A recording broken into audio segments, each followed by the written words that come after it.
que la sesión anterior vamos a ver tres casos clínicos. El primero va a ser apendicitis aguda, la segunda la colicistitis aguda y por último la apendicitis.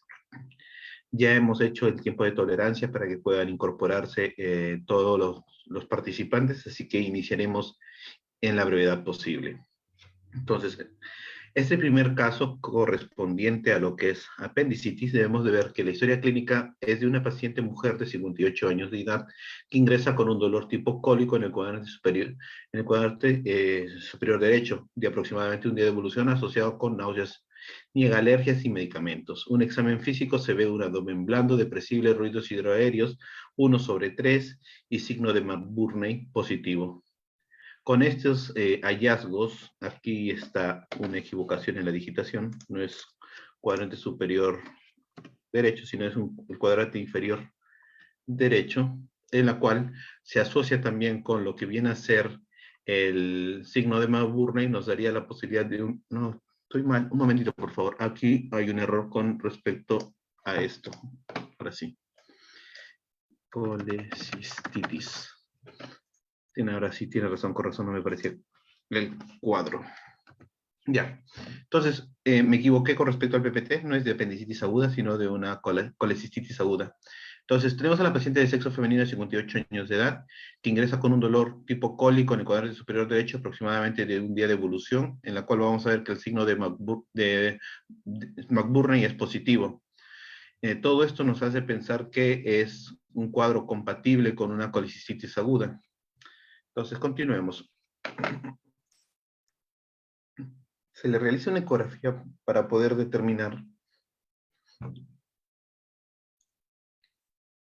Se le realiza una ecografía para poder determinar cómo se encuentran las partes hepáticas y la vesícula biliar.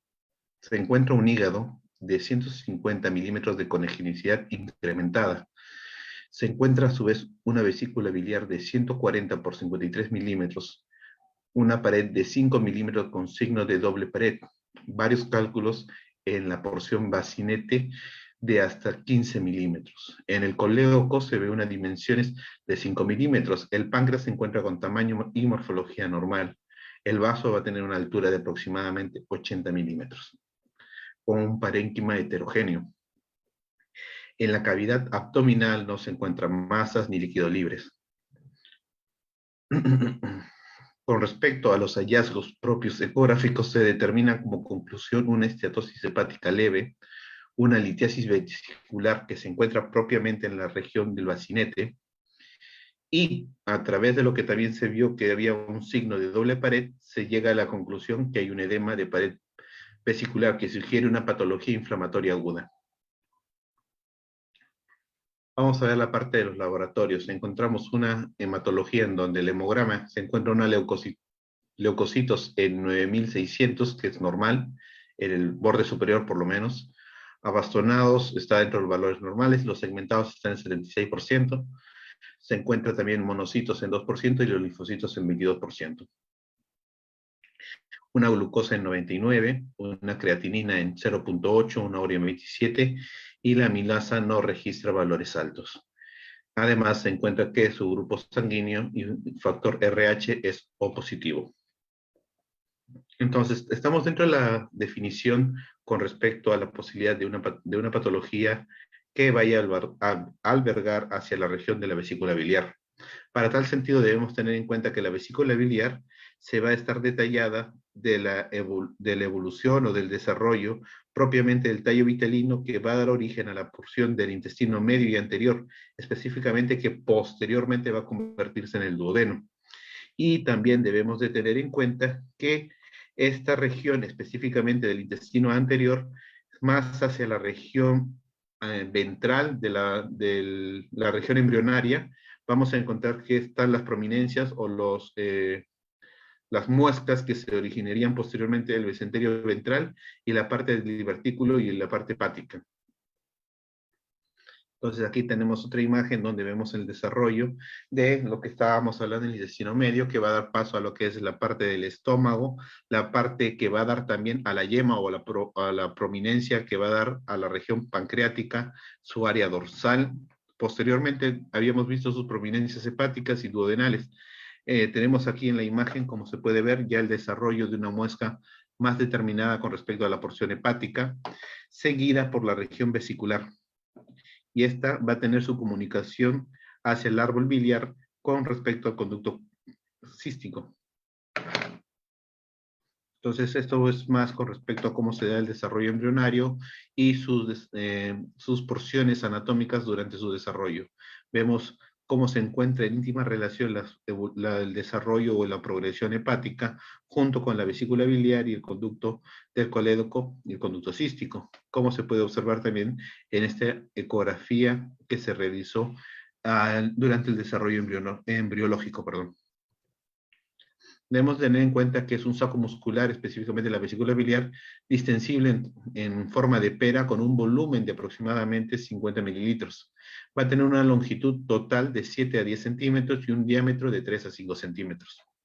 Tiene porciones que debemos determinar específicamente, la cual va a ser el fundus, el cuerpo y el cuello.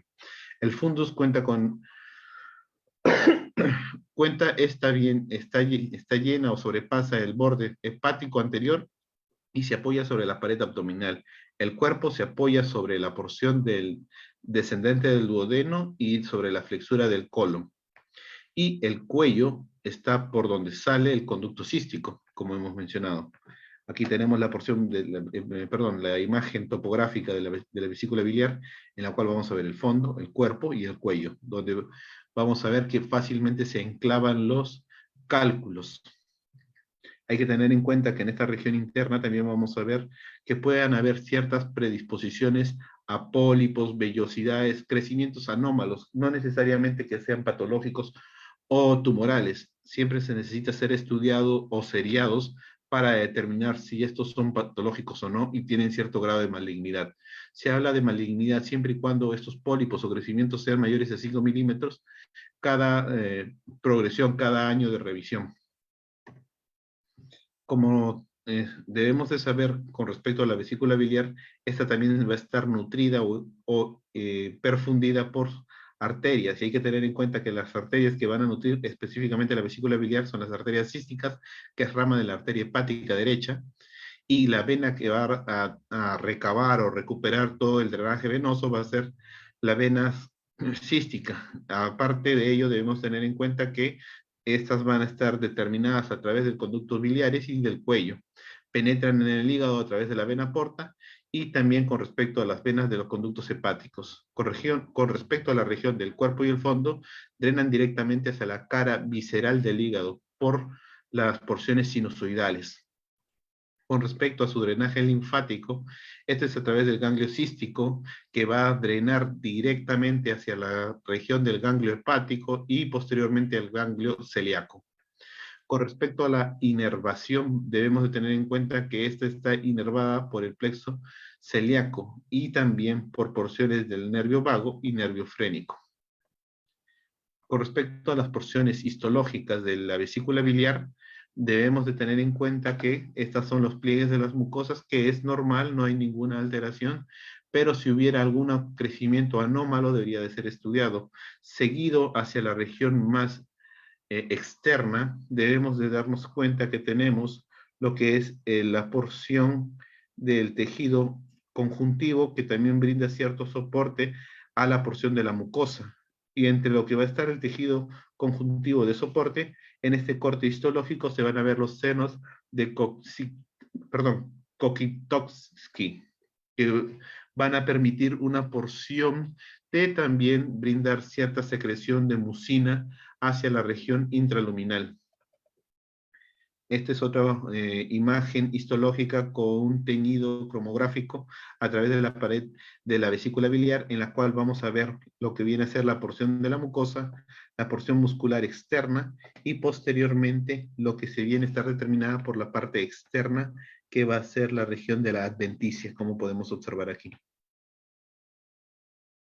En esta porción de esta imagen que fue tomada en el 2005, vamos a ver que los pliegues de la mucosa o que generan una imagen de pseudovellosidades, y esto es a lo que les menciono, que es la necesidad de hacer un estudio seriado, ya que estos van a ir creciendo y pueden generar cierto carácter de malignidad o también carácter de neoplasia.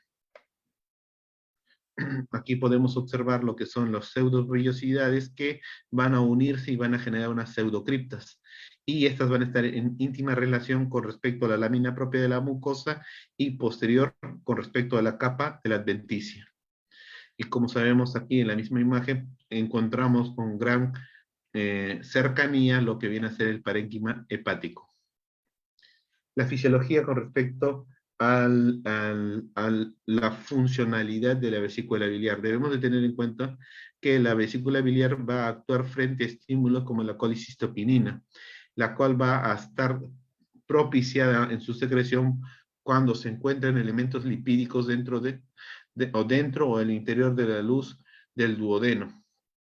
Ahora, su estímulo va a generar principalmente un efecto de contracción vesicular. Por tal sentido, aquellas personas que tengan algún cálculo dentro de la región de la vesícula y que hayan ingerido alimentos o elementos ricos en lípidos, van a generar que haya más contractibilidad a nivel de la vesícula, generando que se impacte y que haya una dificultad del pasaje de los cálculos a través del conducto cístico. Ahora, hay que tener en cuenta que también la colicistoquinina no solo actúa a nivel de la vesícula y tal vez del colédoco, sino que también va a actuar a nivel de lo que es el esfínter de Oddi, el cual va a permitir su relajación para permitir la expulsión o el drenaje de su contenido propiamente, que son las sales biliares y los iones de bicarbonato.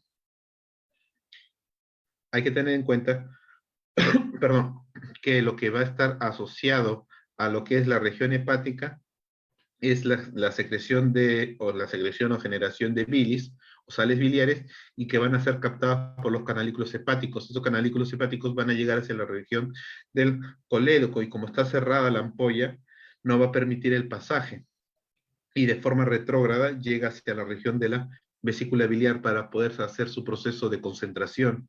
Va a permitir que esto va a determinar que sus valores se concentren con mayor determinación hasta que llegue un estímulo que es la colicistoquinina, el cual va a generar un efecto de contractibilidad a nivel de la vesícula biliar y también una relajación en el esfínter de Oddi para permitir el drenaje o la expulsión de estas sustancias propiamente. Ahora, hablemos con respecto a la patología que es la colicistitis. Es un proceso de inflamación que se desencadena por tres factores. Es un proceso de inflamación mecánico principalmente, en la cual va a haber un aumento en la presión intraluminal y distensión. Va a generar un proceso de isquemia siempre y cuando sea un efecto mantenido del aumento de la presión intraluminal, lo cual genera un proceso de isquemia a nivel de la mucosa y la pared vesicular. El proceso de inflamación química va a ser a través de la liberación de la lisolectina debido a la acción de la fosfolipasa sobre la lectina de la lipasa, del bilis, perdón, y de otros factores hísticos locales. Con respecto a la inflamación bacteriana, que está asociada a un 50 o 85%, y estos van a estar con gran relevancia o frecuencia con respecto a la Escherichia coli, a la Klebsiella, al Streptococcus y al Clostridium.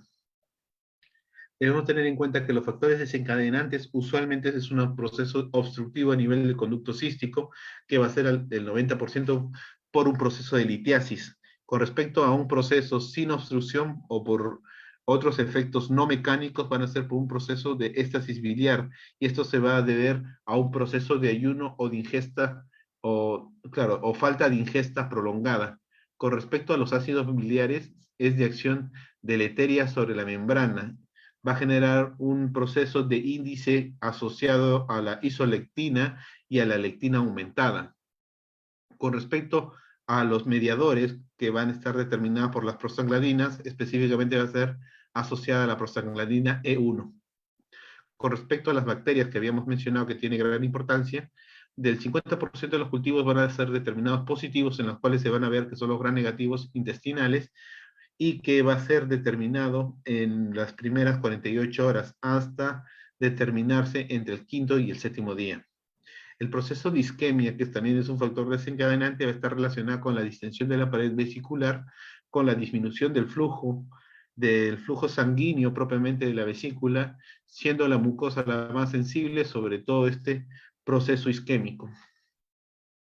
Con respecto a la fisiopatología, hay que tener en cuenta que los factores que afectan la composición de la bilis es un proceso de éstasis, que no va a haber movimiento, un contenido de colesterol elevado o desproporcional, una proporción de formación de bilis, perdón, una proporción de absorción de agua y de electrolitos. Para tal sentido hay que acordarnos que la bilis tiene que manejar factores tales como agua, colesterol y las sales biliares. Y en estas condiciones también van a estar asociados los factores hormonales.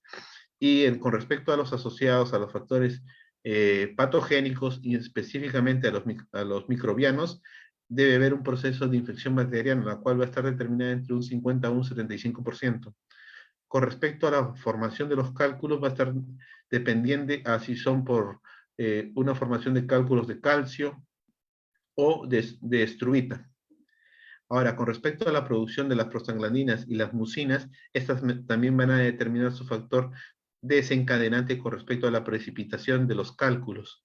Los estrógenos también van a ser un factor desencadenante. Hay que tener en cuenta que los cálculos biliares van a ser más propensos en lo que va a ser el género femenino. La agrupación alterada con respecto a las sales biliares también va a desencadenar la formación de cálculos. Con respecto a los factores que afectan la motilidad de la vesícula o la motilidad del colédoco también, va a estar con respecto a la disminución de la relajación del esfínter de Oddi, va a haber una disminución con respecto a la contracción de la pared muscular vesicular, va a haber también efectos hormonales que aumentan los procesos de la somatostatina, de los factores de estrógeno o disminución de la colicistoquinina, que van a generar menor motilidad o contractilidad a nivel de la vesícula. A nivel de lo que van a ser el sistema nervioso, del carácter del tronco neural, va a haber una disminución del tono vagal. Esto va a generar mayor formación de cálculos. Va a estar determinado alrededor de un 90% de los casos. Entonces hay que tener en cuenta que la generación de litios o de litiasis va a ser por un proceso de obstrucción del conducto cístico. Y esto va también a estar influenciado o derivado de una alteración con respecto a la bilis y al proceso de su generación de litos. Ahora, con respecto a los cambios de la absorción de la mucosa, van a estar también mediados por factores inflamatorios que van a generar un efecto de distensión vesicular. Este aumento de la distensión vesicular va a generar un efecto isquémico a nivel de la mucosa, generando un efecto de perforación si es que se mantiene a larga data. Con respecto a la distensión vesicular, va a haber un daño a nivel de la mucosa, que propensada o asociada o facilitada por un proceso microbiano o infeccioso, puede complicarse y generar procesos sépticos tales como abscesos o empliemas. Tipos de colicistitis. Tenemos la aguda y la crónica. Para tal sentido, la aguda está definida como la inflamación de la pared vesicular asociada a un cuadro clínico representado por un dolor abdominal e hipersensibilidad a la palpación en la región del hipocondrio derecho de más de 24 horas de duración y que se asocia con procesos de defensa abdominal en los cuales a su vez se van a encontrar procesos de alza térmica o fiebre de más de 37.5 grados y un proceso de leucocitosis. Con respecto a la definición de la colecistitis crónica, es una inflamación e irritación prolongada de la región vesicular, es causada por ataques repetitivos de procesos de colecistitis aguda, lo cual lleva a un periodo o a una formación de engrosamiento de las paredes de la región vesicular. Hablemos propiamente con respecto a la colecistitis aguda. Su incidencia es mayor en la región de las mujeres, llegando en algunos países a ser en una proporción de 10:1. Las edades con mayor predominio son aquellas en las etapas reproductivas. Para tal sentido, van a tener una incidencia entre los 20 y 40 años. El 90% de estas condiciones están asociadas a procesos litiásicos. Los microorganismos más frecuentes implicados con respecto a elementos microbianos es la Escherichia coli. Entonces, ya determinamos que el 90% es un factor litiásico obstructivo mecánico. Los casos o los procesos alitiásicos van a ser netamente el 10% y es más frecuente en varones. Estos pueden deberse a procesos tales como pacientes críticamente enfermos, pacientes traumatizados, grandes quemados, tras o posterior a intervenciones quirúrgicas biliares, pacientes con nutrición parenteral prolongada, perdón, procesos transcirculares extracorpóreos, pacientes con comorbilidades tales como el VIH, la diabetes mellitus, procesos de aterosclerosis sistémica y también aquellos relacionados al grupo pediátrico con anomalías del tracto biliar, en donde puede haber algún proceso de agenesia o con determinadas enfermedades sistémicas. Con respecto a propiamente a la colicistitis aguda, hay un subtipo que deben de siempre estar en la cabeza, que, bueno, no es tan frecuente, pero es necesario entenderlo, que es la colicistitis efimatosa, en la cual su formación es rara con respecto a la colicistitis, representa casi cerca al 1%, es más frecuente en varones, aproximadamente zonas litiásicas entre el 30 y el 50%, se caracteriza por la presencia de gas en la región de la luz y la pared de la vesícula, producido generalmente por un elemento patógeno como el Clostridium perfringens. La evolución es netamente un proceso séptico muy rápidamente progresivo y con una mortalidad bien alta. El cuadro clínico se va a manifestar específicamente con dolor abdominal en la región del hipocondrio derecho, una irradiación hacia la región dorsal o el hombro derecho, un proceso de fiebre, náuseas y vómitos. El paciente va a presentar cuadros de simpático-minérgicos, perdón, con respecto a pacientes con diaforesis, con fase dolorosa, procesos de ictericia en más del 10%, y esto es siempre y cuando estén asociados a un proceso obstructivo. Ahora, con respecto a la sensibilidad abdominal o lo que se va a encontrar en el examen clínico, va a ser un proceso de distensión abdominal, morfín positivo, van a encontrarse posiciones de defensa localizada, un proceso de contractura muscular y vamos a encontrar que la vesícula es palpable en 1/3 de los casos.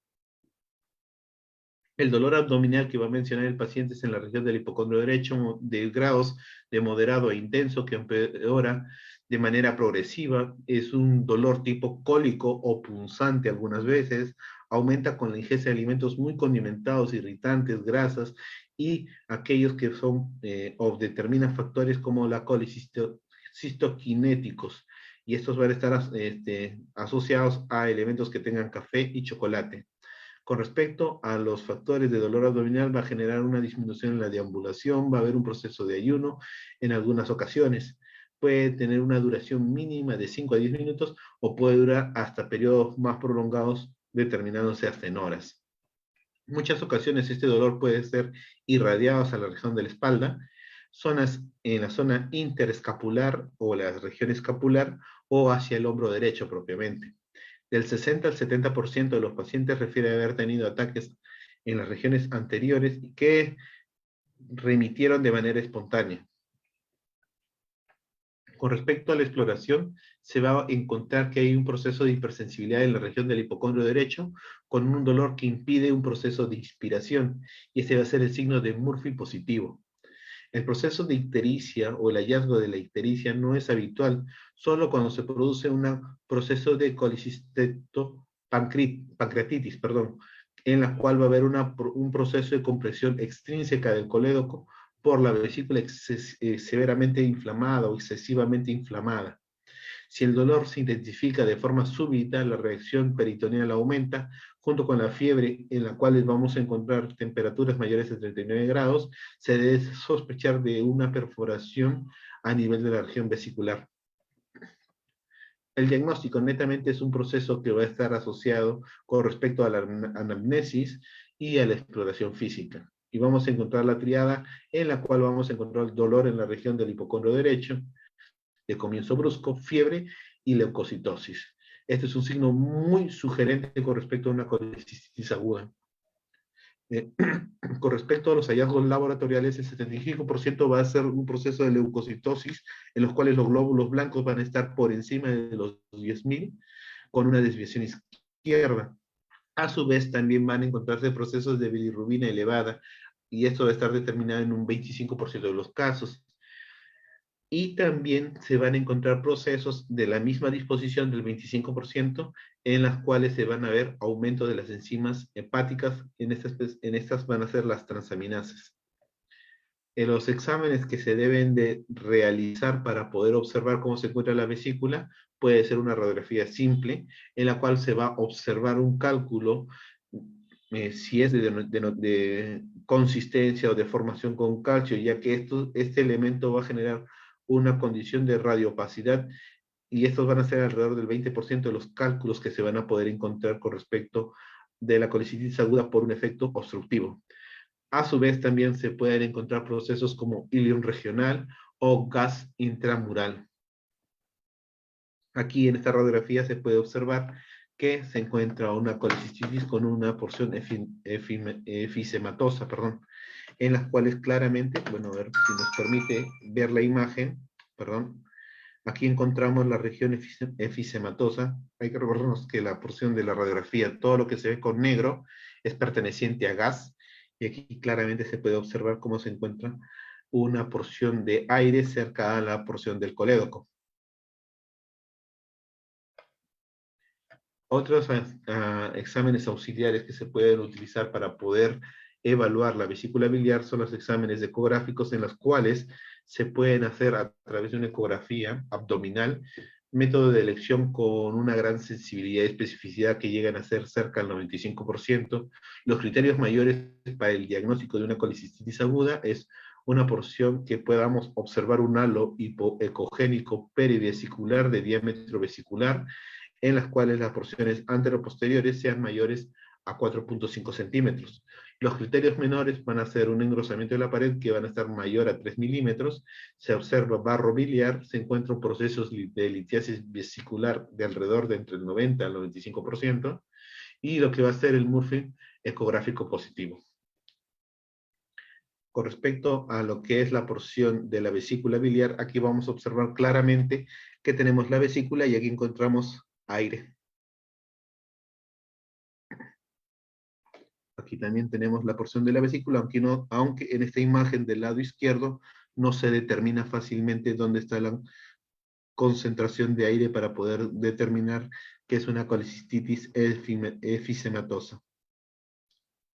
Entonces, ahora, la otra porción en la cual vamos a encontrar que ya está asociada a procesos de elementos bacterianos y con colecciones de pus podría ser la colicitis gangrenosa, en las cuales vamos a ver que hay cúmulos de elementos de desecho, tanto de los elementos de lucha por efecto del sistema inmunológico frente al elemento microbiano o patológico.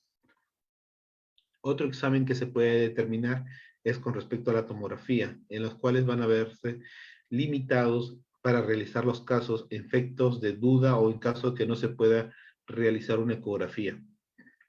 Se debe de tener en cuenta que vamos a ver un grosor parietal por encima de 2 milímetros y un diámetro vesicular por encima de los 5 milímetros. Con respecto a lo que son las evaluaciones con marcadores radioisótopos, vamos a tener la colangio radioisotópica, en la cual vamos a utilizar la gamografía biliar para poder determinar cómo se encuentra la morfología de la vesícula biliar. Esta va a tener una alta sensibilidad y una alta especificidad. Específicamente van a estar determinados de un 38 a un 55%. Puede confirmar el diagnóstico si se observa en la región biliar sin que aparezca alteraciones con respecto a la morfología. Se considera un falso positivo cuando está en condiciones de ayuno prolongado, procedimientos que involucren a pacientes con alcoholismo, hiperalimentación parenteral o procesos de sepsis. Y se considera falso negativo en presencia de colecistitis crónica con obstrucción del conducto cístico. Esto va a ser lo que se puede determinar con respecto a los hallazgos anteriores de lo que es el colagio radioisotópico. Vamos a observar cómo va a ir aumentando las dimensiones de la vesícula. Aquí encontramos de 2 milímetros, acá falta una M, va aumentando a 15 milímetros y después a 45 milímetros.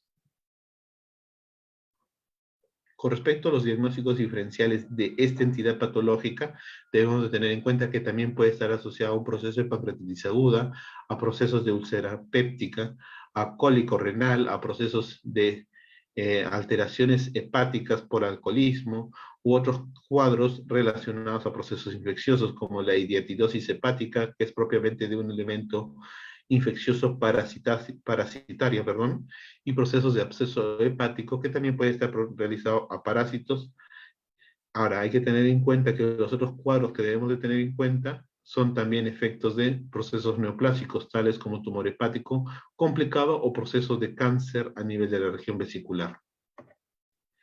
Con respecto a los efectos infecciosos, vamos a ver el empiema, y esto estará asociado a la perforación vesicular por procesos de isquemia y perforación e infección. Va a haber tipificaciones en las cuales vamos a encontrar tipo 1, va a estar libre en cavidad, tipo 2 va a ser el 50% subagudo con adherencias localizado en la región del absceso.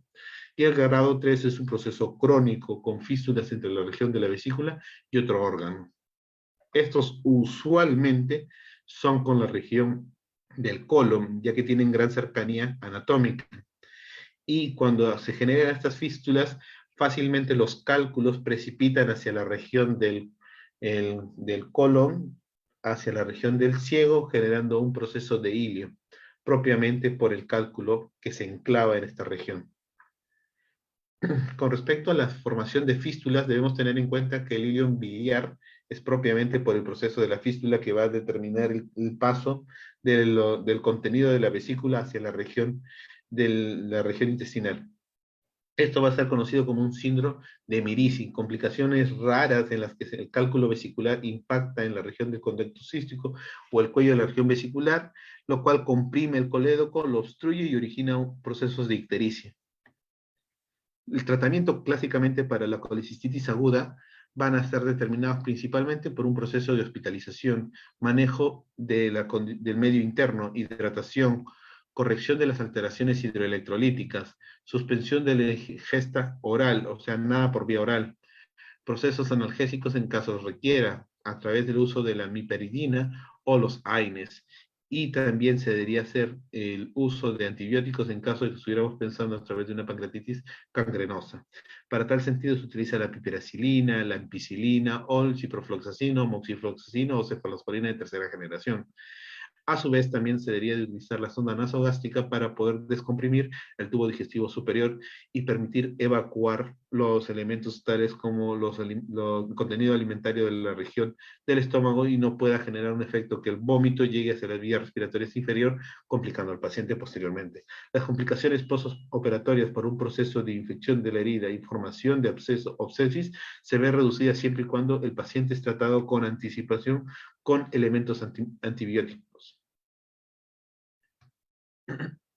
Ahora, con respecto a los procesos de la cirugía, tenemos que tener a la mente que existen alternativas. La convencional va a ser la cirugía abierta, en la cual va a dejar una gran cicatriz, el tiempo operatorio es prolongado, el tiempo de recuperación es mayor, las complicaciones también son mayores. Con respecto a la cirugía que se está llevando con mayor repunte actualmente, viene a ser el proceso de la laparoscopía, en la cual se insertan tres, tres, se logra abarcar la región abdominal a través de 3 puntos, uno es por la región umbilical y otro es por 2 puntos en los cuales van a permitir manejar al cirujano para poder realizar la exéresis de la vesícula si es que se requiere y poder minimizar el tiempo operatorio, minimizar la estancia hospitalaria y recuperarse con mayor facilidad.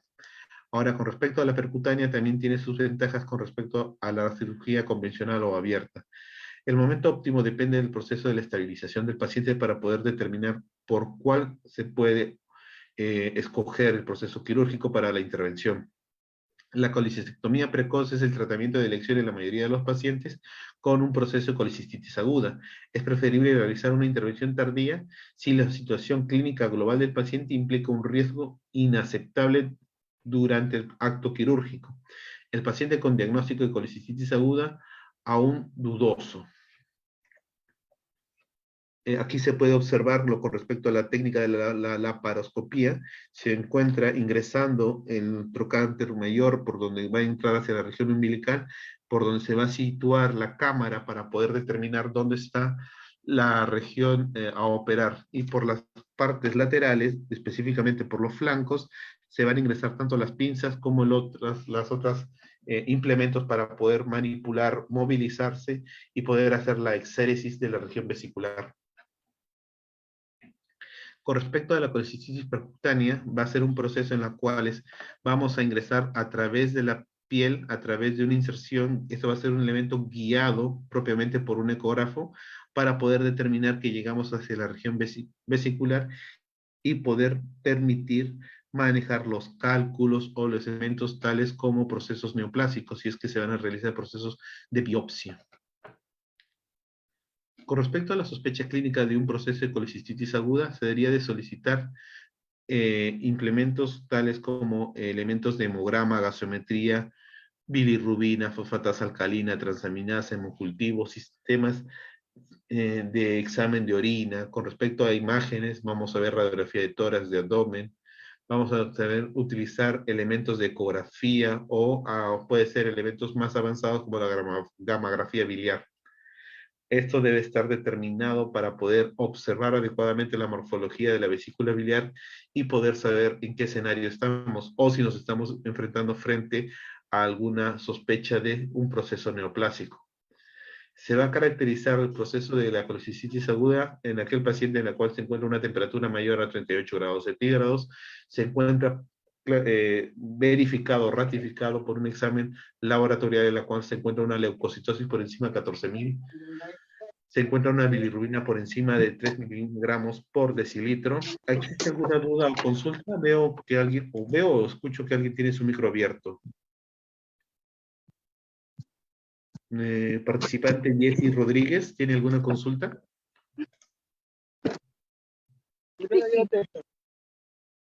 Esto también. Correcto. Ya, disculpe la intervención, no se formuló ninguna consulta, continuemos entonces. También debemos de observar que el paciente debe encontrar cuadros tales como ictericia, en los cuales pueden claramente observarse en lo que viene a ser en la región ocular, fácilmente en la esclera van a verse tintes ictéricos, o también en la región de la mucosa oral, en las cuales fácilmente también se van a ver tintes ictéricos. En cuadros que ya van a estar asociados a cuadros de shock o procesos infecciosos que van a generar cuadros de sepsis, se van a encontrar condiciones de hipotensión, y sabemos que los cuadros de hipotensión van a ser aquellos en la cual la presión arterial va a estar determinada a menos de 90/60. Vamos a ver que va a haber líquido perivesicular y esto va a ser demostrado a través de un examen ecográfico. O también, si estuviéramos viendo por un proceso de una colicitis efisematosa, vamos a encontrar gas en las regiones vesiculares o perivesiculares. Y si estuviéramos hablando de algún proceso que involucre alguna alteración a través de la región intestinal, vamos a encontrar procesos de hilio biliar. Entonces debemos de tener en cuenta, ¿se requiere o no se requiere un uso agresivo de antibióticos?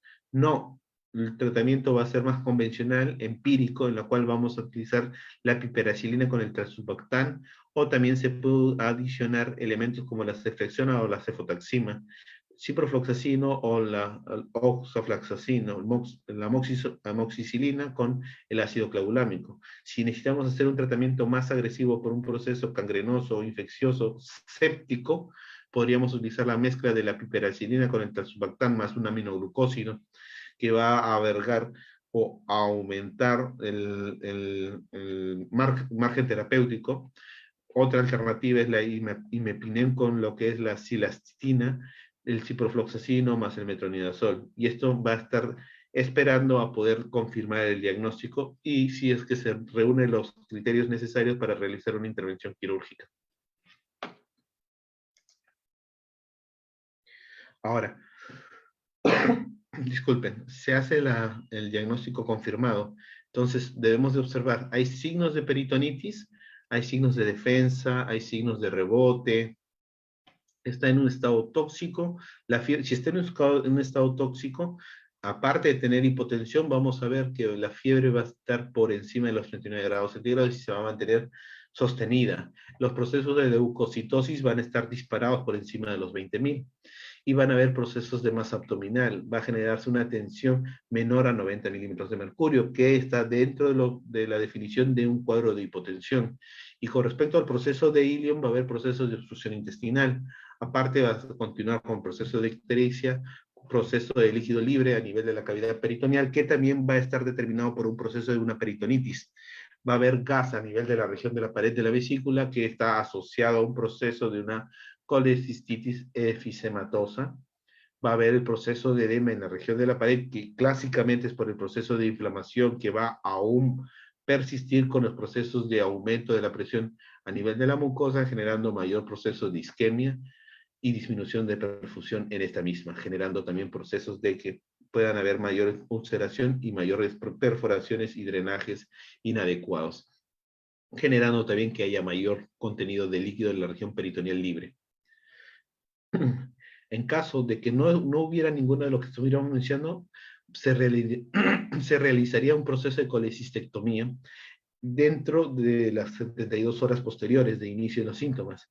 Si es que no estamos pensando en realizar esta alternativa, la colecistectomía sería realizar a las 73 horas. Si nosotros necesitamos con urgencia, se continúa un tratamiento médico, sería ver si hay mejorías o no hay mejorías. Si existen mejorías, se mantiene un proceso de alta y una colecistectomía recién a la 6ª o 8ª semana. Si empeora, inmediatamente ingresa a sala de operación para realizar la exéresis de la vesícula biliar. Si el paciente, aparte de todo lo que hemos mencionado, tiene un alto grado quirúrgico de riesgo, se debería de visualizar si es mayor su beneficio o es mayor su riesgo. Si es mayor su beneficio, se debería de realizar un proceso de colecistectomía urgente. Si no tiene mayor beneficio y mayor es el riesgo, se hace un proceso de colecistectomía abierta o percutánea para poder minimizar los riesgos. Con respecto al diagnóstico inicial, debemos de tener en cuenta que todos están mediados por las siglas con respecto a la clasificación internacional, en las cuales va a estar determinada por K810, que es la colecistitis aguda, de diagnóstico inicial y final, ya que no vamos a poder determinar sin un examen patológico si es un proceso gaseoso, gangrenoso, empyematoso. Los procesos de la operación programada va a ser principalmente va a ser un proceso de colecistectomía por un manejo de la paroscopía. La anestesia que se va a utilizar usualmente durante estas intervenciones va a ser un proceso de anestesia general inhalatoria. Los hallazgos usuales en estos pacientes van a ser una vesícula biliar de 10 por 5 por 5 distendida, tensa, de pared edematosa, con contenido biliar verdoso, con cálculos pequeños, el conducto cístico, y también va a haber un proceso en el cual el hígado va a tener un aspecto normal. La bolsa de Hartmann, que es la bolsa que va a albergar toda esta región, va a encontrarse junto con cálculos de 1.5 a 3 centímetros y que fueron múltiples. En el acto postoperatorio se realiza un proceso de reposo, NPO, hasta que se encuentre recuperado del proceso de hilio.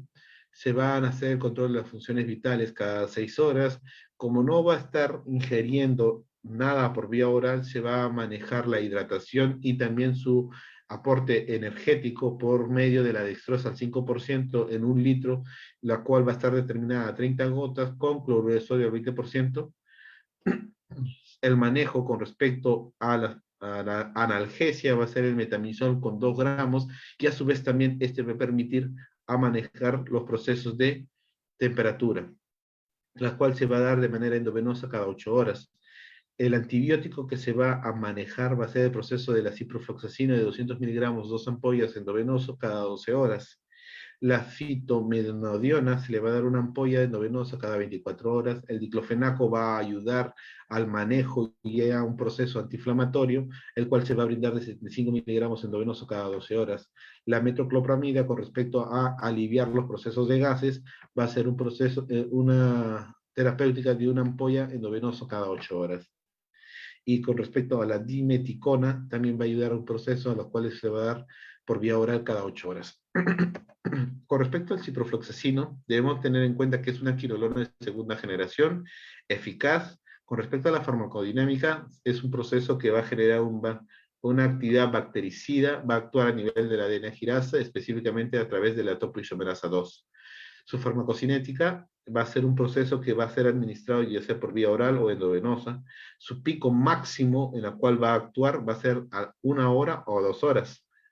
Su biodisponibilidad va a ser alrededor de 80% a nivel de plasma y va a estar disminuido con la asociación de alimentos. Su eliminación principalmente va a ser por vía renal y va a estar determinada por un 50%.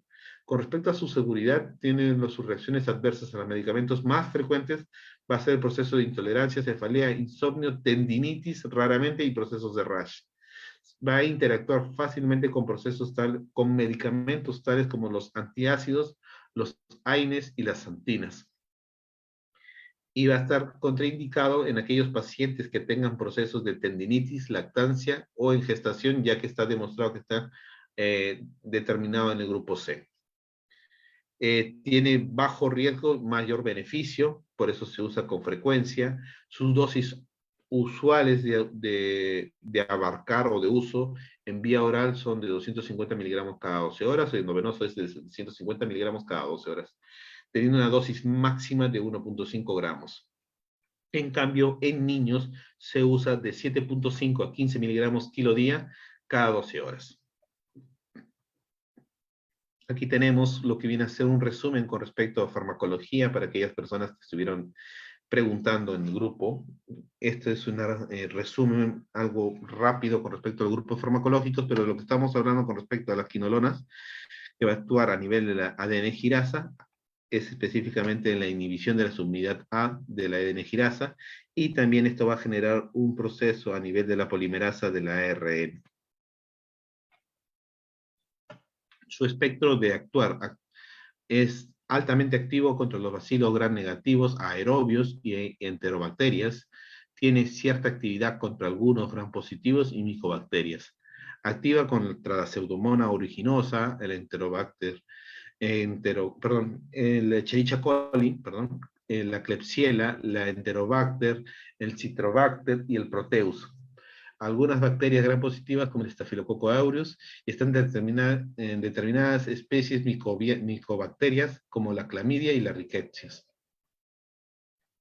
Sus reacciones alérgicas a los medicamentos, el sistema nervioso, van a generar procesos de convulsión, vértigo, cefalea, cansancio, insomnio, temblores, sudoraciones y procesos de psicosis cuando están en dosis tóxicas, pero no es lo más frecuente, se da alrededor del 1%. Con respecto a nivel del tracto gastrointestinal, van a generar procesos de náusea, vómitos, diarrea y cólicos. A nivel de la región o del sistema cardiovascular, van a producir procesos de vasculitis, flebitis, taquicardia, arritmias. Eso también están determinados alrededor del 1%. Con respecto a sus reacciones alérgicas, van a haber procesos de erupción cutánea, prurito, fiebre medicamentosa, con procesos dermatológicos va a generar procesos de fotosensibilidad, síndrome de Steven-Johnson, y esto va a ser característico en pacientes pediátricos y también en aquellos pacientes que tengan algún deterioro en su sistema inmunológico. En el tracto gastrourinario van a haber procesos de nefritis intersticial, hematuria, edema de miembros inferiores. En las partes oftalmológicas o en la región oftalmológica va a haber una disminución de la agudeza visual. En el grupo hematológico va a generar un proceso de eosinofilia, proceso de trombocitosis y proceso de leucocitosis. Con respecto a la región o al sistema locomotor, va a haber procesos que van a estar asociados a mialgias, tendinitis y rupturas de tendón. Todo lo que se ha presentado en este PPT es respecto a esta bibliografía, en los cuales van a encontrar libros de embriología, libros de anatomía, atlas anatómicos, de los cuales se determinaron también las imágenes, y también las regiones de la fisiopatología y farmacología. ¿Existe alguna pregunta o consulta con respecto a la colicistitis aguda?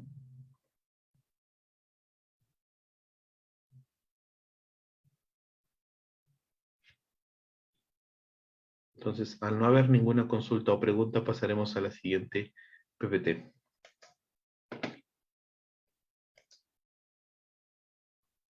Ya, esto es.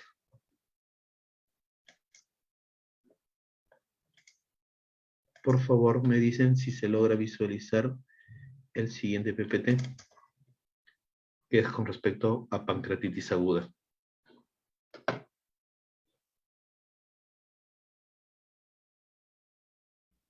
Sí se ve, profesor. Muchísimas gracias. Entonces, ya hemos hablado de la colecistitis. Ahora, durante la discusión de la colecistitis mencionamos que también un diagnóstico diferencial que se debería tener en cuenta es el diagnóstico de la pancreatitis. Entonces, con respecto a la pancreatitis, debemos tener en cuenta que este caso, el que voy a presentarles, es de una mujer de 63 años con sobrepeso, dolor abdominal intenso en abdomen, en la región superior, de desarrollo de 12 horas de evolución con un cuadro de vómitos y náuseas. La enfermedad va a ser, o en el examen físico va a ser determinada por una abdomen moderadamente distendido, ligeramente grado de defensa, dolor a la descompresión y la hipoventilación de la base pulmonar izquierda. En el examen laboratorial se encuentra leucocitosis, en las cuales son de 16.000, una glucosa en 210 y una amilasa en 280. Quédense con ese cuadro porque al finalizar todo lo que vamos a hablar en adelante, vamos a hacer un resumen. Entonces, hablemos con respecto a la pancreatitis aguda. Tenemos que tener en cuenta que la pancreatitis es un proceso inflamatorio agudo del páncreas y con respecto a eso es debido a un proceso de una mínima disfunción multiorgánica que va a generar una evolución sin complicaciones. Con respecto a la presencia de fallo orgánico sistémico, va a haber presencia de complicaciones locales. Ahora, esto está determinado por una pancreatitis aguda leve o grave, lo que acabo de mencionar. Hay que tener en cuenta que los conceptos de pancreatitis aguda también están relacionados a procesos de sepsis pancreática, en la cual durante la sexta reunión de las cuales se observaban los desarrollos de la pancreatitis, se introdujo el concepto de sepsis pancreática englobando así todas las formas de infecciones a nivel de las pancreatitis agudas graves, en las cuales se vieron procesos infecciosos de necrosis pancreática y abscesos pancreáticos. Hay que tener en cuenta que la fisiología con respecto a la pancreatitis aguda está asociada a dos principales causas: el alcohol a la cabeza y los procesos de colelitiasis. Y el resto no es tan relevante, pero hay que tener en cuenta. Con respecto a ello, va a generar un proceso de daño pancreático, el cual va a generar un aumento de la activación de las enzimas, y esto también va a generar un aumento con respecto a los radicales de oxígeno. Cuando hay un aumento de la activación enzimática, esto va a generar que hubiera mayor activación de las células inflamatorias. Esto va a generar la cascada inflamatoria, que va a estar mediada por el factor de necrosis tumoral, la interleuquina 1, interleuquina 6, interleuquina 8, y entre otras citoquinas. Para tal sentido, debemos de tener en cuenta que los polimorfonucleares van a tener su actividad también propiamente del sistema inmunológico con sus enzimas, en las cuales vamos a tener la elastasa y también las cascadas proteolíticas, lo cual va a generar, a su vez, aparte de las citoquinas de los del sistema inflamatorio, va a generar un proceso de lesión celular o tisular, y esto va a generar un proceso de disfunción multiorgánico. Entonces, la historia natural de los procesos de la necrosis pancreática es un patrón monofásico, en el cual se encuentra una única fase tóxica. El patrón bifásico se va a encontrar tras la fase tóxica, siguiente de un periodo de recuperación aparente posterior a una fase séptica. Es poco frecuente y corresponde al desarrollo de procesos de abscesos pancreáticos. Con respecto al patrón bimodal, él carece de un periodo asintomático, se trata del patrón típico de la infección de la necrosis pancreática. La etiología hay que ver que está asociada a procesos litiásicos, como se mencionó, obstructivos, y está asociado principalmente a lo que son mujeres mayores de 60 años, y esta va a estar determinada en una proporción de 30 a 75%. Posterior, vamos a encontrar en hombres que está asociado más a un proceso de alcoholismo, y los idiopáticos que van a albergar cerca al 20%, que puede ser microlitiasis, el barro biliar. En niños, esto va a estar asociado frecuentemente a procesos traumáticos y enfermedades sistémicas, como se mencionó en el PPT anterior. Entonces, hay que tener en cuenta que la etiología con respecto a la pancreatitis aguda es un proceso de hipertrigliceridemia en un estadio post-CEPRE o post-intervención quirúrgica que involucre alguna afectación o intervención quirúrgica en la región estomacal o en la región biliar, obstrucción del conducto pancreático, ya sea por efectos de tumores o un proceso de alteración de la morfología del páncreas, o también por alteración funcional mediada por fármacos a través de la azatropina, lo que es el clortiazin, el estrógeno, la furosemida, las sulfamidas, las tetraciclinas, penicilinas, entre otras. A su vez, también la pancreatitis aguda puede estar debida a procesos infecciosos, tales como la hepatitis, la peritonitis, la rubiola, lo que es el citomegalovirus, proceso de candidiasis, ascaris y eschistosoma, perdón.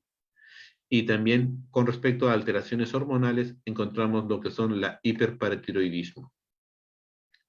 El diagnóstico clínico 100% se va a caracterizar por presencia de dolor, que va a estar representado entre un 85 al 100% en todos los casos. Es de inicio súbito, tras ingesto o abuso de alcohol, en la región epigastrial, irradiado en ambas regiones de hipocondrios y hacia la región de la espalda. Es un dolor difuso. El otro signo cardinal que se va a encontrar en la pancreatitis aguda son procesos de náusea y vómitos, que son del 54 al 92%. Con respecto a la distensión abdominal, se va a deber a un proceso de paresia intestinal. En la exploración física, claramente se van a encontrar fiebres mayores a 39 grados centígrados, procesos de taquicardia, taquimia, derrame pleural, ictericia, hipotensión, shock, equimosis, que esto está determinado por el signo de Coulet o de Gray-Turner, que va a ser menos del 1%. Aquí vemos lo que son la equimosis a nivel de la región periumbilical, que es el signo de Coulet, y en lo que está en la región de equimosis, en la región del flanco, va a ser el signo de Gray-Turner. Con respecto al diagnóstico bioquímico o de sangre, vamos a encontrar procesos de leucocitosis y elevación de las enzimas hepáticas. Aparte también vamos a ver que son de origen principalmente de la región biliar, el GGT y el GOT.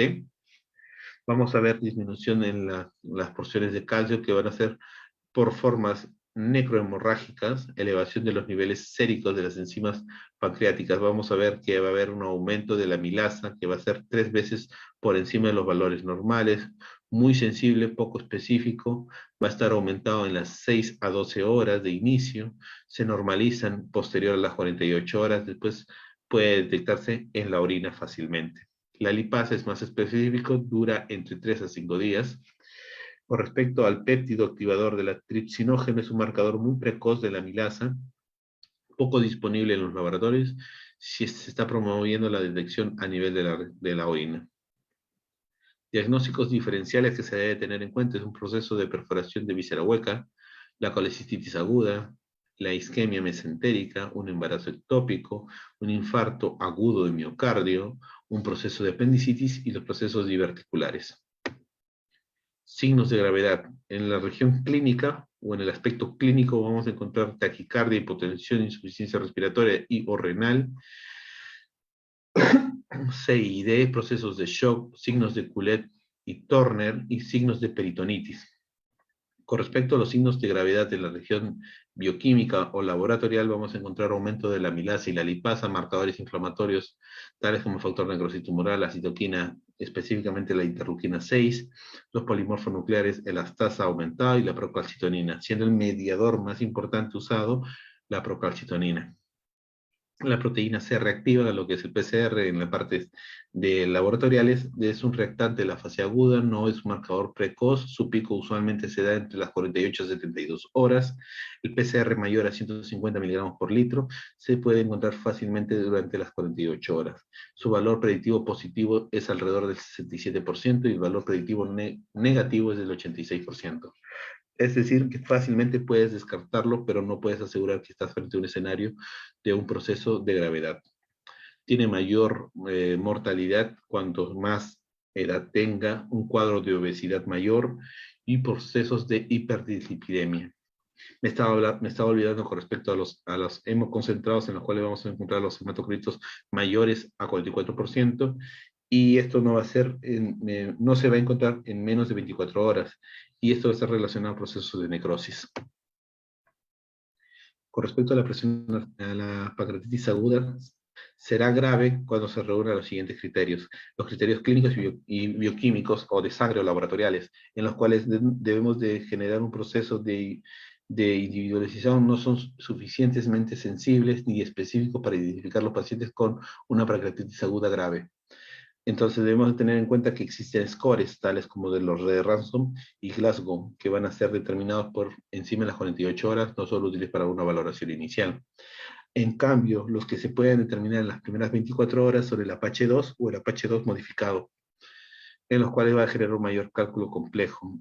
Otro score, aparte de los multifactoriales, van a ser los radiológicos, que es el Baltasar, que va a estar mediado a la identificación a través de una tomografía. Idealmente se dan entre las 48 y 72 horas. Criterios de Ramson que habíamos mencionado. Su ingreso va a ser ver si el paciente tiene una edad mayor a 55 años, si tiene una leucocitosis por encima de 16.000, si su glucosa se encuentra por encima de 200 miligramos por decilitro, si tiene una GTP de 250 miligramos por decilitro o una LDH de mayor a 350 unidades por litro. A las 48 horas, si se eleva la urea a valores por encima de 5 miligramos por decilitro, si la presión arterial de oxígeno está menor a 60 milímetros de mercurio, si la concentración de calcio es menor a 8 miligramos por decilitro, y si hay un proceso de déficit de base mayor a 5 miliequivalentes por litro, y si existe un proceso de disminución del hematocrito mayor a 10%, a su vez asociado a un proceso de secuestro de líquido mayor a 6 litros. Si encontramos un Rapson menor al 3%, la mortalidad va a ser alrededor del 0%, un Rapson mayor o igual del 6% va a ser una mortalidad del 50%. Con respecto a un Rapson de 3 a 5 se encuentra una correlación deficiente. Rapson mayor o igual a 3 se considera una pancreatitis aguda grave. Con respecto a su evaluación radiológica, se va a determinar, señorita Liz, creo que es la que tiene la manito arriba. Sí, doctor, buenas noches. En cuanto al Ramson, ¿cómo se evalúa el porcentaje? O sea, cada punto, cada criterio tiene un valor. Si se da cuenta, en lo que son los ingresos se le da todo uno. Si usted desea, o no me acuerdo haberlo elevado todavía al link del Drive, si está ahí los artículos que he puesto, que son los artículos de Ramson, de Baltasar y de Apache. Si no los he puesto todavía, al culminar esta sesión los voy a subir para que puedan tener los artículos originales y también los resúmenes. Está bien, doctor. Correcto. Entonces, la evaluación radiológica, vamos a ver que vamos a encontrar una radiografía que puede ser una radiografía simple de abdomen, en la cual vamos a hacer también estudios varitados. Vamos a determinar una valoración con complicaciones en los tiempos tardíos, en los cuales vamos a ver si hay un efecto de masa, un proceso de pseudoquiste, un proceso de estenosis. No son útiles en las fases iniciales de la enfermedad. Con respecto a la radiografía de tórax, va a ser para determinar un efecto de derrame pleural o afectaciones alveolares, y esto va a ser un efecto de inicio, una evaluación inicial. La evaluación radiológica ecográfica va a ser para poder determinar si existen procesos de ilion paralítico en la región inicial, y va a ser de diagnóstico etiológico por procesos de litiasis, y también para mediar o determinar la guía del procedimiento percutáneo. Los pacientes con diagnóstico de pancreatitis aguda hay que hacer un proceso de ecografía abdominal para determinar en sí los hallazgos de una litiasis biliar, y en las primeras 24 a 48 horas. Con respecto a la evaluación radiológica con la tomografía abdominal, el diagnóstico y la evaluación de la pancreatitis aguda es principal. La detección de las complicaciones nos va a determinar para poder saber si existe algún proceso de hilio biliar, si hay algún proceso ulcerativo o perforativo, o si existe algún proceso de fístula. Con respecto a la angiografía, debemos determinar si se va a hacer por un efecto de determinar si hay algún proceso de embolización, en las cuales debemos determinar la evaluación y el tratamiento de las complicaciones vasculares. Con respecto a la resonancia magnética abdominal, va a verse a las alternativas con respecto a una tomografía computarizada. Los estudios iniciales se deberían dar entre las primeras 48 a 72 horas de iniciado el cuadro.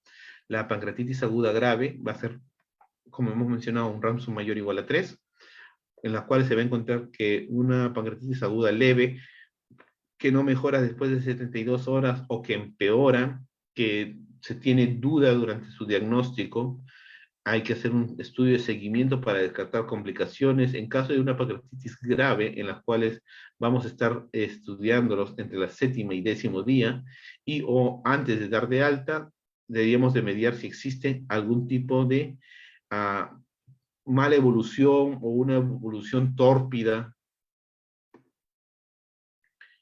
Con respecto a los índices de severidad por exámenes de tomografía computarizada, específicamente el Baltasar de 1994, lo que vamos a ver son procesos inflamatorios pancreáticos. Si encontramos un páncreas normal, se le va a dar un valor de 0. Si hay un aumento de tamaño focal y difuso del páncreas, se le da un valor de 1. Si se encuentra un proceso de inflamación de páncreas y o grasa peripancreática, 2. Colecciones pancreáticas únicas, se le va a dar un puntaje de 3. Si se dan 2 o más colecciones peripancreáticas y o gas en la región retroperitoneal, se da 4. Se considera proceso de necrosis pancreático. No hay necrosis con 0 puntos. Se da un proceso de necrosis menor al 30% cuando tienes un puntaje de 2. O con respecto a necrosis pancreática que alberga de 30 a 50% con un puntaje de 4. Mayor a 50% se da un puntaje de 6.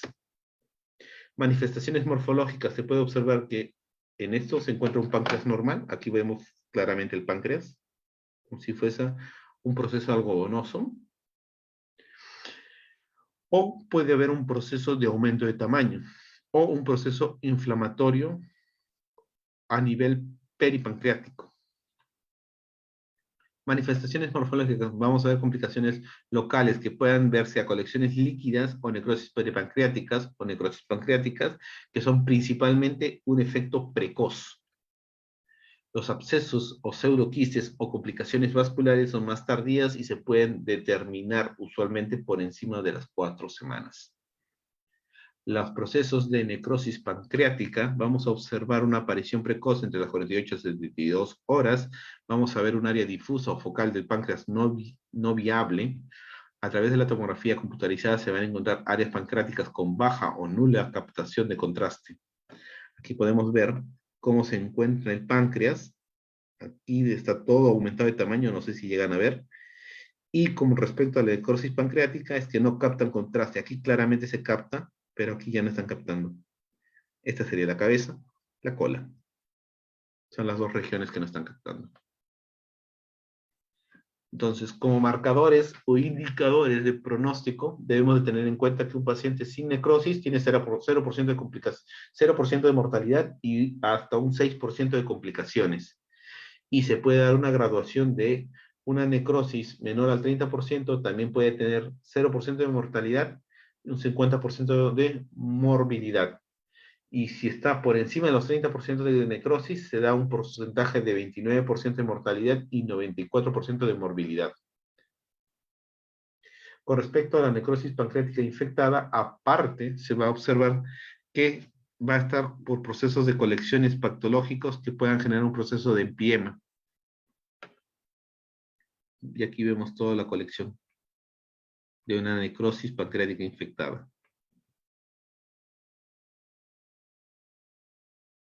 Esto, como menciona aquí, no lo estaba detallando, tiene un tratamiento que tiene que ser una desvirización quirúrgica para poder evacuar toda esta colección y también si se requiere hacer algún tipo de lavado, aunque el manejo principal es el drenaje, colocar drenajes percutáneos o de Penrose y posteriormente manejarlo con tratamiento antibiótico de amplia espectro. Con respecto a los abscesos, son una colección de pus circulante. A nivel de la tomografía se va a ver una colección líquida con paredes más o menos gruesas que captan contraste con o sin presencia de gas en su interior. Entonces, esto se va a determinar principalmente por encima de las 4 semanas. Aquí podemos ver que hay un proceso de absceso y aquí vemos contenidos gaseosos tanto en la región de la parte de la de las paredes o también en la región interna. Diagnóstico se va a dar principalmente por un proceso de punción en la cual se va a captar por aspiración y determinar si es un proceso de absceso. El tratamiento, el manejo, es por un proceso de drenaje percutáneo. Con respecto al pseudoquiste, va a ser una colección líquida encapsulada, que va a ser conocida como pseudoparedes no espitalizados, va a tenerse un tejido de granulación, proceso fibrótico más o menos. A nivel de la tomografía se va a encontrar colección líquida en la pared que capta contraste endovenoso. Aquí fácilmente encontramos lo que es la región que capta contraste y que contiene, o en su interior hay unas porciones líquidas encapsuladas. El 50% es de resolución espontánea, no necesita ningún manejo, y otros necesitan ser estabilizados, ser drenados si es que fuera necesario, y si hubiera complicaciones, hacer algún proceso quirúrgico para poder realizar la exéresis del pseudoquiste. Complicaciones. Van a ser procesos infecciosos, abscesos, en los cuales van a encontrar con o sin gas. Su diagnóstico usual es por aspiración por aguja fina. Lo otro que va a ser con respecto a las complicaciones vasculares, van a haber usualmente procesos de sangrado, proceso de formación de pseudoaneurismas y proceso de trombosis venosa. Y esto va a generar también complicaciones con respecto a la obstrucción intestinal y obstrucción biliar, generando mayor dolor en la región abdominal. El algoritmo de la decisión con respecto a si es una urgencia o no es una urgencia, pancreatitis aguda con criterios de estratificación de gravedad, criterios de Ramsson o de Apache, en las cuales se encuentran un PCR por encima mayor a 150 miligramos por decilitro, una ecografía abdominal con líquido libre, un índice de masa corporal mayor a 30, o una elastasa por los polimorfonucleares mayor a 250 miligramos por litro, se encuentra sin ningún criterio de gravedad, se hace un proceso de observación. En cambio, si hubiera un criterio de gravedad de los que hemos mencionado, se debería de realizar una tomografía computarizada con contraste, sería de utilizar el score de Baltasar para determinar qué score se encuentra y ver la extensión del proceso de necrosis. ¿Tiene menos de 3? No se necesita ningún manejo quirúrgico o exagerado. En cambio, se consideraría como si fuera una pancreatitis aguda leve. En cambio, si ya tiene mayor de 3 puntos, se considera como una pancreatitis aguda grave, se maneja el aspecto farmacológico con amplio espectro, ahí está el imipenem que habíamos mencionado. Con respecto al tratamiento o el manejo, es el aporte hemodinámico, valorar cómo se encuentra el paciente, si está en un cuadro de shock, si está en un cuadro de hipovolemia, manejar adecuadamente los volúmenes para poder restaurar el proceso de generar una condición hemodinámicamente estable, manejar el dolor con algún proceso de AINES o codeína o morfina, la prevención de infecciones, este es netamente manejo de antibiótico, el aporte nutricional, ya que sabemos que es un efecto de la pancreatitis, no va a permitir una adecuada funcionabilidad con respecto al tubo digestivo, lo que se debe evitar es nada por vía oral y se debería manejar tratamiento o manejo de nutricional parenteral. El tratamiento puede ser endoscópico, quirúrgico, percutáneo, según lo requiera. Manejo inicial con respecto a la pancreatitis aguda en un servicio de urgencia. La actuación dirigida debe tener lo antes posible un diagnóstico, una valoración de la gravedad del cuadro y una derivación del paciente a la área de hospitalización más adecuada. Su estratificación, según su pronóstico, son criterios de Ramsson, son 5 criterios que valoran la gravedad del proceso inflamatorio en las primeras 24 horas y otros 6 criterios mediados a las 48 horas, que reflejan el desarrollo de las complicaciones sistémicas. Las escalas de Imirein son 9 criterios. Si cumple 3 o más, indican gravedad. El Apache 2 son 12 parámetros fisiológicos junto con la edad y el estado de salud previo. Si son mayores de 8, también se va a determinar su manejo hacia una unidad más especializada. Tratamiento con respecto al aporte hemodinámico. Va a ser la reposición agresiva de volumen, en las cuales vamos a manejar una reposición de 4 a 6 litros por día y la prevención de hemoconcentrado, lo cual va a generar un proceso de necrosis mayor. El tratamiento del dolor inicialmente va a ser los AINES, se puede dar paracetamol 1 gramo cada 8 horas, el nolitil, que son 2 gramos cada hora.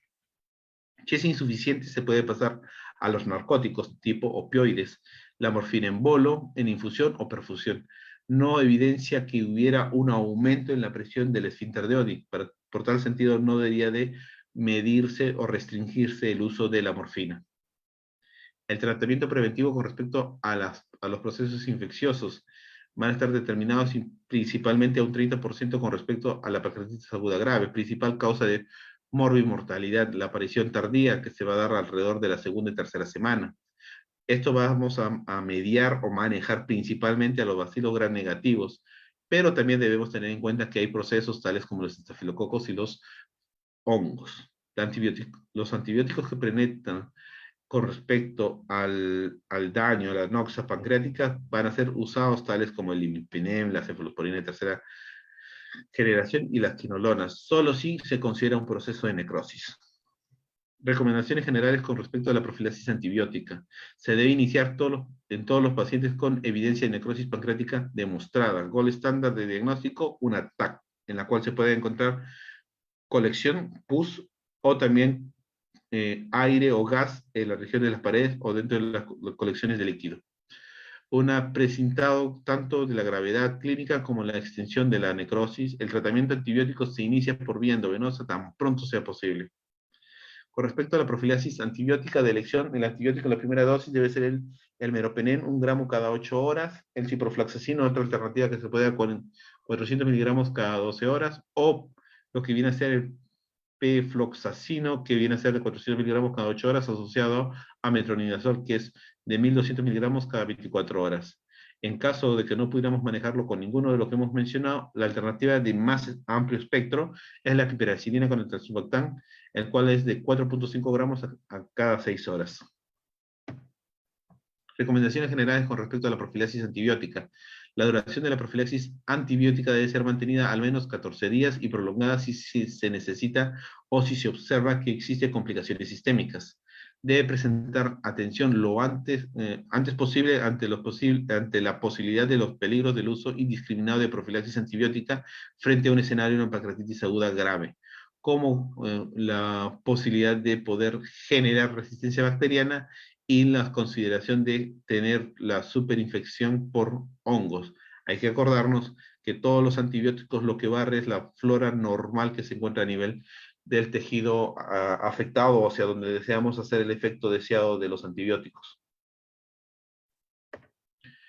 Con respecto a la CEPRE, esto va a estar determinado con respecto a la pancreatitis aguda grave, va a ser determinado por los estudios de Neoptoles y Kolbs, comparado en lo cual es un tratamiento convencional con CEPRE en condiciones urgentes en un escenario de emergencia. La mayoría de los estudios están de acuerdo con respecto a una pancreatitis aguda grave de origen biliar, se debe realizar condiciones de CEPRE urgente si se demuestra un proceso de coledoclitiasis, entre las primeras 24 a 72 horas.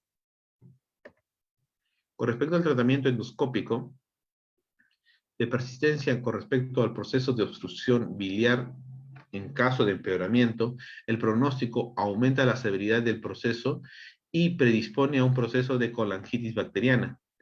Entonces, para tal sentido, se debería de utilizar un tratamiento tal con CEPRE y lo que es la papilectomía en menos de las 72 horas, en los cuales vamos a encontrar signos de ictericia y colangitis. La CEPRE recomendada es siempre y cuando hubiera una pancreatitis aguda grave biliar más un fallo multiorgánico. Tratamiento con respecto al aporte nutricional es la dieta absoluta, los nutrientes precoces y con respecto a la nutrición enteral, mejor que la parenteral. El tratamiento quirúrgico, la necrosis pancreática infectada, mayor a 2 semanas, su cirugía debe ser precoz y esto va a estar determinado que disminuimos su mortalidad, que es alrededor del 65%. Las complicaciones graves asociadas van a ser procesos de perforación, isquemia intestinal y sangrado. A su vez, también está asociado a la colicistectomía, que viene a ser la pancreatitis aguda biliar. Entonces, si estamos hablando con respecto a procesos de reanimación, debemos hacer la evaluación de la gravedad. ¿Está grave o está leve? Si está grave, deberíamos hacer una evaluación a través de una tomografía con contraste, en las cuales vamos a ver si hay cuánto por ciento de la necrosis se encuentra, si está por encima del 30% o por debajo del 30%. Si está por encima del 30%, debemos hacer un manejo de antibiótico-terapia por una semana. Ver, ¿hay mejorías? No hay mejorías. Si hay mejoría, continuar con la antibiótico-terapia por lo menos 3 semanas más. Si no hubiera mejoría, sería utilizar una aspiración por aguja fina guiada por tomografía para poder ver si estamos frente a un escenario infectado o no infectado. Si estamos en un proceso infectado, inmediatamente pasa a una unidad quirúrgica para su intervención. Si fuera estéril, se realiza un proceso o una programación con respecto al acto quirúrgico y se sigue manteniendo el tratamiento de sostén. En cambio, si estuviéramos hablando con respecto a una condición de evaluación de gravedad leve, su manejo es médico, netamente manejo de hidratación, manejo con respecto a la nutrición y a procesos bacterianos y antibióticos.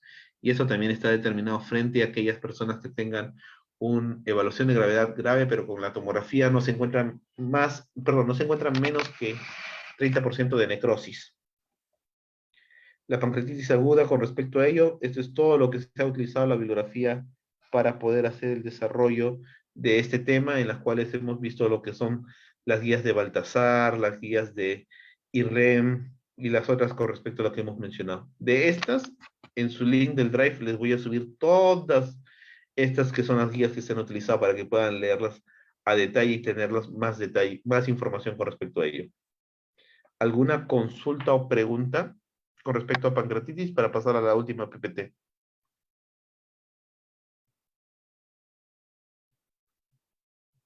Escucho, señorita Liz.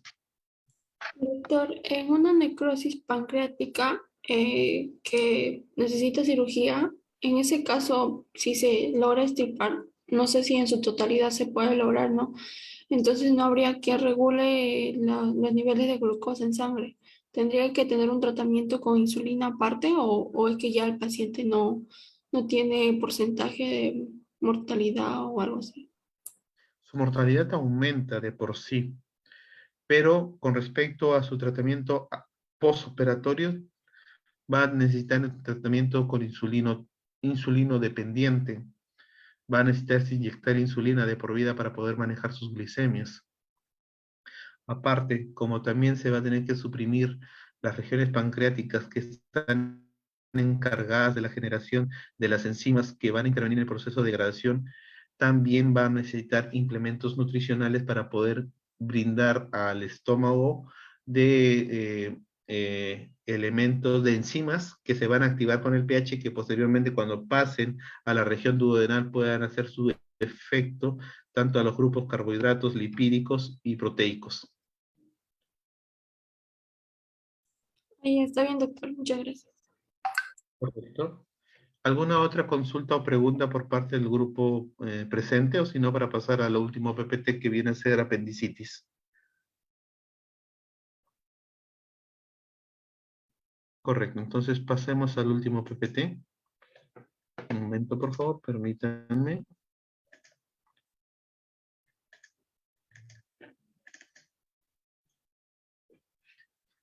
Vamos a ver el último caso que viene a ser apendicitis. En este caso vamos a ver a un paciente. ¿Por qué no corre? Ahí está. Vamos a ver a un paciente de género femenino de 20 años, identificado por las siglas NN, de estado civil soltero, con una educación de secundaria incompleta. No tiene profesión, es estudiante, es natural y reside en la región de Apurímac. Menciona que no tiene otras residencias ocasionales, de religión católica, raza mestiza, y es del grupo sanguíneo o factor de RH positivo. Motivo de la consulta. Menciona que la paciente desde aproximadamente 48 horas antes de su ingreso tiene como causa aparente la ingesta de comida grasa, presenta dolor en la región abdominal tipo cólico, de leve intensidad localizado en la región epigastralgia.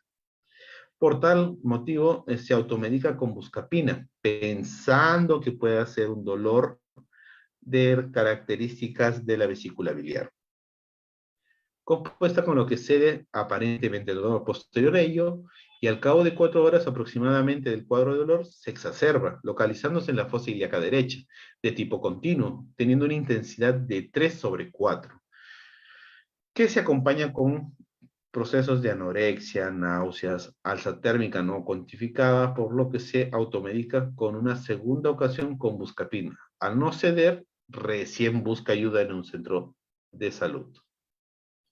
Entonces, por lo que se menciona que es un dolor que se origina en la región del epigastrio, de tipo difuso, que después se localiza en la fosa ilíaca derecha. Esto es un cuadro clínico con respecto a lo que es la apendicitis aguda. Ahora, veamos qué se encontró en su examen clínico. En su examen con respecto al sistema cardiorrespiratorio, todo está normal, no se encuentran alteraciones. A nivel del sistema digestivo, lo referido a la enfermedad. Dolor en la región abdominal, localizada en la fosa ilíaca derecha. En el sistema endocrino y metabólico, todo está normal, neurológico no hay alteraciones, está orientada en tiempo, espacio y persona. Con respecto al sistema locomotor, también todo se encuentra sin ninguna alteración ni limitación en su movimiento. Antecedentes patológicos personales, no hay ninguno, todo lo niega. Antecedentes ginecobstétricos, menarquia a los 13 años, ciclo menstrual irregular, duración de 3 a 5 días, cantidad moderada, color rojo oscuro con presencia de coágulos. Vida sexual, lo niega, no tiene parejas, por lo menos lo que refiere. Antecedentes patológicos familiares, niega todo. Hábitos, menciona un patrón, claro, está bien, un patrón de alimentación 3 veces al día, predominantemente carbohidratos, un proceso de micción de 4 veces al día y un ritmo defecatorio de 2 veces al día. Con respecto a sus hábitos patológicos, todo lo niega consumo de alcohol, tabaco, drogas y o alergias. Condiciones socioeconómicas, paciente vive en una casa propia junto con su hermano. Menciona que la vivienda está hecha con hormigón armado, cuenta con 3 habitaciones, cocina, baño, sala, comedor, todos los servicios básicos. Hay presencia de más animales domésticos, tales como un perrito en el interior de la casa. Quien menciona todo este dato es la paciente, es una fuente directa. Examen físico generalizado, o general, perdón. Vamos a encontrar el momento del ingreso, una presión arterial de 94/60. Con respecto a su frecuencia cardíaca, 88 latidos por minuto, frecuencia respiratoria de 24 y temperatura de 39.6. Un peso de 60 y una talla de 158. El estado de conciencia del paciente está lúcido, orientado en tiempo, espacio y persona, fácil, se va a notar que está somatoexpresiva normal y psicoexpresiva normal. Típico constitucional es normosómico, estado nutricional está bien para su talla, su marcha es eubásica, no hay alteraciones en su marcha. Actitud y decúbito, está acostado, decúbito dorsal activo, en piel está turgente, elástico normal, color concuerda con el resto del cuerpo y está hidratada. Paneras, está buena implantación, forma, color normal. Llenado capilar, 2 segundos, también todo está normal. Lo único que nos llama la atención en este primer examen es que la encontramos con una taquipnia y su presión arterial está dentro de lo normal, pero está en el borde inferior. Es lo único. Y en el examen, al momento de hacerle su historia clínica, se dan cuenta que la presión arterial llega a ser de 110/72, su frecuencia cardíaca de 76, frecuencia respiratoria de 18, temperatura de 37, siendo ninguno de ellos llamativo. Entonces veamos su examen regional. Vemos que el paciente está alerta, intranquila, con conjuntivas rosadas. Con respecto al corazón, también todo se encuentra normal, no hay ruidos agregados o patológicos. En la región pulmonar todo está bien ventilado, no hay ruidos sobreagregados. En la región abdominal, ruido hidroaéreo positivo, dolorosa la palpación de una intensidad de 3/4 a nivel de la fosa ilíaca derecha. Signo de McBurney, signo de rotador, signo de Bloomberg positivo. En las extremidades de tono y fuerza se encuentran conservados. Todo esto nos sigue haciendo impresionar a un cuadro de apendicitis aguda. Bueno, en cabeza, cuello, todo se encuentra normal para no estar entrando en detalle de leer cada una de las cosas. En tórax también se encuentra todo normal, no hay ninguna alteración. En la región abdominal, que es lo que más nos importa por este caso, tenemos que en la inspección está de color de la piel, concuerda con el resto del cuerpo, no se observa latido aórtico, se evidencia herida quirúrgica de aproximadamente 4 centímetros de longitud con borde eritematoso en la fosa ilíaca derecha. Palpación, vamos a ver que es suave y depresible, con dolor leve, a la palpación sobre la herida quirúrgica. Percusión, timpanismo en todo el marco colónico. Auscultación, hidroaéreo positivo o presente. En geniturinario nos explora, en extremidades todo se encuentra normal. Los listados de problemas, vamos a encontrar un dolor abdominal, anorexia, náusea, alza térmica, taquipnia, signo de McBurney, signo del obturador positivo y signo de Bloomberg positivo. Entonces vamos a agruparlo por diagnósticos sindrómicos. Un problema respiratorio es la taquipnia. Un problema sistémico, la alza térmica. Y un problema en la región gastrointestinal tenemos el dolor abdominal, las náuseas, la anorexia, signo de McBurney, Bloomberg y el obturador positivo. Entonces, ¿cuáles son los diagnósticos que deberíamos de manejar? Una colicistitis aguda, una pancreatitis y una apendicitis, aunque la que más sobresale es un proceso de apendicitis, aunque nos llama la atención que tiene una herida en la fosa ilíaca derecha, que nos podría estar determinando que podría ser una infección del sitio operatorio, aunque no es lo más característico que tenga toda esta evolución de la enfermedad. Lo otro es que puede hacer que se haya impactado algún fecalito o hubiera algún proceso de obstrucción e inflamación en el muñón operatorio. A ver, vamos a ver cómo se sigue desarrollando para poder determinar qué es lo que encontramos. Entonces tenemos un diagnóstico presuntivo de una apendicitis aguda.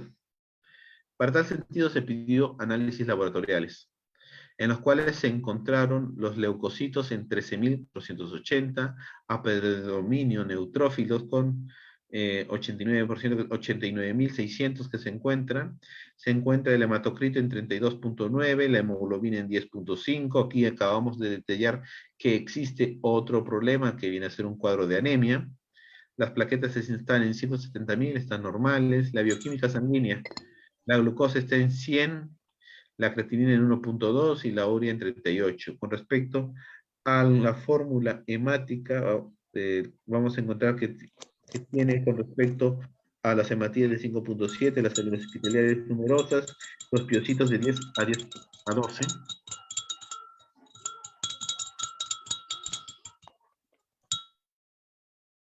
Disculpe. Continuemos. Los datos de las imágenes, vamos a ver que se le realizó una ecografía en las cuales se le realiza un rastreo ecográfico de abdomen. Se observa una imagen tubular alargada, no comprensible, con el traductor en la fosa ilíaca derecha. Esto sigue impresionándonos a un cuadro de apendicitis aguda. Nota postquirúrgica. Se encontró en el acto prequirúrgico una apendicitis aguda. En el postquirúrgico fue una apendicitis aguda de grado 2, en la cual se encontró el procedimiento quirúrgico, se realizó una apendicectomía. Tiempo de operación de 1 hora con 30 minutos. La anestesia fue general. Los hallazgos: se encontró líquido inflamatorio, poca cantidad, más gleras en el tercio distal, de carácter fibropurulento. Se encuentran apéndices subsecales, el apéndice subsecal, perdón, de 7 a disposición longitudinal por 0.8 en condiciones edematosas. Se encuentra congestiva en su tercio distal, con coprolito en la base, y la base se encuentra normal, sin alteraciones. Indicaciones: se realiza nada por vía oral para poder restringir, se realiza su control de funciones vitales, se realiza un manejo hidroelectrolítico en la cual se le da un manejo un manejo inicial de 1000 cc que debe ser pasado en 3000 cc en 4 horas. Se realiza lo que es el tratamiento con la metoclopramida de 10 miligramos endovenoso cada 8 horas, y el manejo del efecto doloroso va a ser manejado con opioides, que va a ser el tramal de 100 miligramos endovenoso cada 8 horas. Hay que tener en cuenta que aquí también hay que hacer uso de lo que son los antibióticos. Específicamente se debería usar la ampicilina más el tazobactam, ya que hemos visto que existen procesos inflamatorios e infecciosos en el hallazgo operatorio. Para tal sentido debería de utilizar 1.5 gramos endovenoso cada 8 horas, 3 dosis. Se debería de utilizar el ketorolaco a la par que el tramal para poder potenciar su actividad antiinflamatorio y también para mediar el efecto del dolor. Con respecto al manejo de las náuseas, si es que hubiera, se puede utilizar un antiemético que es el ondansetron, el cual se le puede dar 4 miligramos endovenoso de vía STAT único. El otro que se puede manejar con respecto a la acidez del estómago, porque como no se va a manejar efectos alimentarios, va a haber una hipercloremia a nivel estomacal, se puede utilizar a través de los inhibidores de la H2, que puede ser la ranitidina, 50 miligramos endovenoso cada 12 horas, perdón, o en su defecto podríamos suplirlo por un manejo de omeprazol de 40 a 60 miligramos cada 24 horas en ayunas. Debemos de continuar con el manejo del lactato de Ringer, el cual va a ser de 100 miligramos que debe pasar endovenoso a un ritmo o a una infusión de 125 cc cada hora, con controles de funciones vitales cada 6 horas. Entonces, lo que se halló fue un